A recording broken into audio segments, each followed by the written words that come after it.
अगले दिन पूरी दिल्ली की जो हवा है वो लाल जोन में घुस चुकी है, यानी कि खतरे के निशान के काफी करीब वेरी पुअर कैटेगरी में AQI पहुंच चुका है। फिलहाल कर्तव्य पथ पर हमारी मौजूदगी है, जिसकी सीधी तस्वीर में आपको जब दिखाऊंगी तो आपको वो राष्ट्रपति भवन नजर नहीं आएगा जो अमूमन यहाँ से नजर आता है, जिसके आगे खड़े होकर लोग अपनी फोटोज क्लिक कराते हैं, दिल्ली में पहुंचे हैं, इसका एक सिंबल दिखाते हैं। लेकिन फिलहाल जो है वो पूरी धुंध, जो पूरा काला फॉग है प्रदूषण का, वो फैला हुआ है। वहीं दूसरी तरफ आप देखेंगे कि जो ये पूरा इलाका हमेशा सैलानियों से त्योहार के बाद भरा रहता था, वो पूर्णतः खाली नजर आ रहा है। और इसी के साथ साथ मैं आपको बताते चलूं कि ये एक तरफ की हवा है जहां ये पूरे पार्क हमेशा भरे होते हैं, वो खाली है। वहीं आप दूसरी तरफ चले जाएंगे जब इंडिया गेट की तरफ भी आपको कुछ ऐसी ही तस्वीर नजर आएगी, जहां पर AQI खराब होने के चलते जो प्रदूषण है वो एक बड़े पैमाने पर बढ़ा हुआ है और साफ तौर पर विजिबिलिटी जो है वो काफी हद तक नीचे गिरी है। और आपको मैं यह भी बताते चलूं कि कल देर रात तक जहां पर AQI कई इलाकों में सीवियर था, यानी कि 38 में से 36 इलाकों में severe category, very poor category जो है वो दर्ज की गई। काफी ज्यादा बुरे हालात जो है हवा के वो देखने को मिले। वहीं अभी सुबह की अगर हम बात करें, किसी तरीके की बहुत अच्छी बेहतरी नहीं हुई है हवा के अंदर, बल्कि 38 में से अब भी 35 ऐसे AQI मेजरमेंट के जो स्टेशंस हैं वो अभी भी वेरी पुअर कैटेगरी में बने हुए हैं।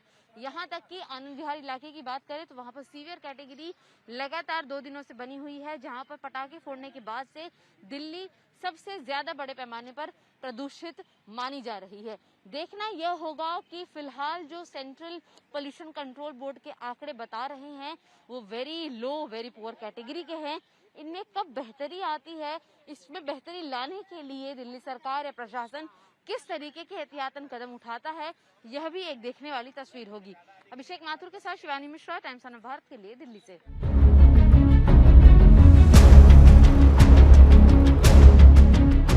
दिल्ली में दिवाली का जश्न बड़े पैमाने पर मनाया गया, लेकिन अब तस्वीर उस पोल्यूशन की है जिससे सांस लेना दुश्वार हो चुका है। सबसे पहले मैं तस्वीर आपको अक्षरधाम की दिखाऊं, जहां पर आपको अभी भी बहुत बुरी स्थिति में हवा की गुणवत्ता नजर आएगी। आपको बताते चले कि सेंट्रल पोल्यूशन कंट्रोल बोर्ड ने कहा है कि 36 में से अधिकतर जो दिल्ली के बोर्ड्स हैं वो very poor zone, red zone में शामिल हो चुके हैं। और इसी के अलावा जब आप तस्वीरों में देखेंगे, एक तरफ आपको अक्षरधाम मंदिर भी खुद धुंधला नजर आएगा, उसके आसपास का इलाका जो है वह भी ऐसा लग रहा है कि एक धुंध जो काले रंग की है प्रदूषित, उसमें घिर चुकी है। आपको बता दें कि रात 10 बजे तक राजधानी का औसत AQI जो है वो 344 रहा, जो कि बहुत खराब श्रेणी में आता है। लेकिन कई हालात जो हैं इलाकों में वो और भी ज्यादा बुरे रहे, जहां पर सीवियर कैटेगरी को भी नोटिस किया गया। दूसरे क्षेत्र में जब आप देखेंगे आपको पूरी तरह से कोहरा धुंध नजर आएगी। मैं आपको बताते चलूं कि सवेरे 5 बजे के जो आंकड़े हैं उसमें भी कोई खास सुधार नहीं हुआ है। दिल्ली के अलग अलग इलाकों में जो AQI है वो 400 के पार, 350 के पार ऐसे ही रहा। आनंद विहार में 348, अशोक विहार में 386, ITO पर 347, चांदनी चौक में 341, वहीं शादीपुर में 390। यह आंकड़े रहे सुबह के, जब थोड़ा बदलाव, थोड़ी बेहतरी एक्सपेक्ट की जा रही थी। लेकिन साफ तौर पर सुप्रीम कोर्ट ने गाइडलाइंस दी थी कि रात को 8 से 10 बजे तक ही पटाखे फोड़े जाने हैं, लेकिन देर रात तक लोगों ने पटाखे फोड़े, आतिशबाजी की, जिसका असर ये है कि फिलहाल सांस लेने वाली हवा जो है वो काफी ज्यादा बुरी और खतरे के निशान के करीब पहुंच चुकी है। और इसीलिए कहीं ना कहीं CPBC के आंकड़े ये बताते हैं कि कहीं ना कहीं लोगों को थोड़ा और कंट्रोल करने की कोशिश करनी है।